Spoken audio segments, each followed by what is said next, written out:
Hey guys, welcome to the channel. This storage facility sat empty for over a decade. No tenants, no systems, just a forgotten lot in Joshua Tree. Now it's nearly full and generating consistent income. In this video, I'll walk you through how we turned a long vacant property into a thriving business in just 6 months.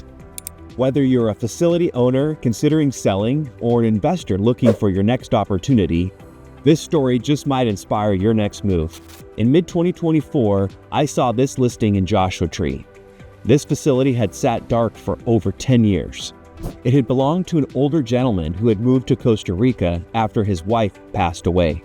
She bought it years earlier when Joshua Tree wasn't necessarily the hot spot it is today. It had no tenants, no tech, and a dirt lot. I'd actually done some research to build a facility here years earlier, so when this listing came up, I acted quickly. I had worked with Bryan for years on residential flips. He's a straight shooter, so when I saw he had this listing, I knew it was worth a call. All right, so I'm sitting here today with Bryan, and Bryan's a real estate agent extraordinaire here in the high desert, and was a listing agent on our facility that we purchased last year. And Bryan and I, we've known each other for at least 8 years, almost the better part of a decade here. Yes. On various real estate short-term rentals and mostly residential transactions. Yeah. But well, yeah, this was an interesting one. So we're staying here. We're here at Joshua Tree Self Storage. Bryan, why don't you tell us what do you remember about how this deal came to you? It was a referral. I've been here 20 years, closed way over 1,000 units, and as person referred the owner to me, owner told me. That's how the literal listing came up, was just through my network of clients in town. Well, maybe you can tell us a little bit about the seller and what their motivations were, and kind of what their thought process was in wanting to sell. Yeah, so seller was an older gentleman whose wife was a real estate investor, and he was starting to liquidate. So his motivation was simply liquidate, portfolio toward end of life. That was his situation. Now, the condition of the property was a different matter because it was in very poor condition, extremely poor, and had almost no occupancy. I think it had 3-4 units, maybe on a good day rented. He did not want to occupy it, because he had occupied it in a previous time when Joshua Tree was not as nice of a place as it is today. There were break-ins and such. It was a lower socioeconomic place. And he's like, no, it was occupied once. People broke and robbed stuff. I don't want it occupied. So he was kind of keeping it dead, empty for years. And then he decided to sell. And that kind of brings us to condition of the property, which I've been discussing. Condition was very poor. The doors were falling off. They were wood doors. The facade on front looked horrible on the street. It had no curb appeal. You're in what I call one of the top 10 hippest tiny towns in America. This was looking like one of the sloppiest 100th towns. And, it was such a good facility and business opportunity. One wondered why it went dormant, but as we know, the seller was not motivated.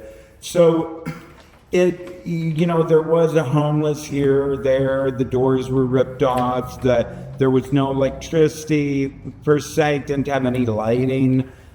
No security. The gate was bad. And in general, it had extreme level of deferred maintenance. Why? Well, actually, so when I reached out to you, what stood out about that initial conversation as far as my ability to close on the transaction? Yeah. Well, of course, you're a seasoned real estate veteran. You've closed on many, and as I understand, even had a career in real estate as a commercial broker yourself or a lease broker. So it's easier to do business with people who know business, but so there was that level of confidence that just this individual knows what he's getting into. I explained it was in very poor shape. It was going to need a capital infusion, liquid cap to get it up and running. None of that seemed to be a great concern of yours, So, as I understand, there were other interested parties, maybe not necessarily as concrete or as able to close as quickly or to meet the timelines that the seller had in their minds. But there were other interested parties.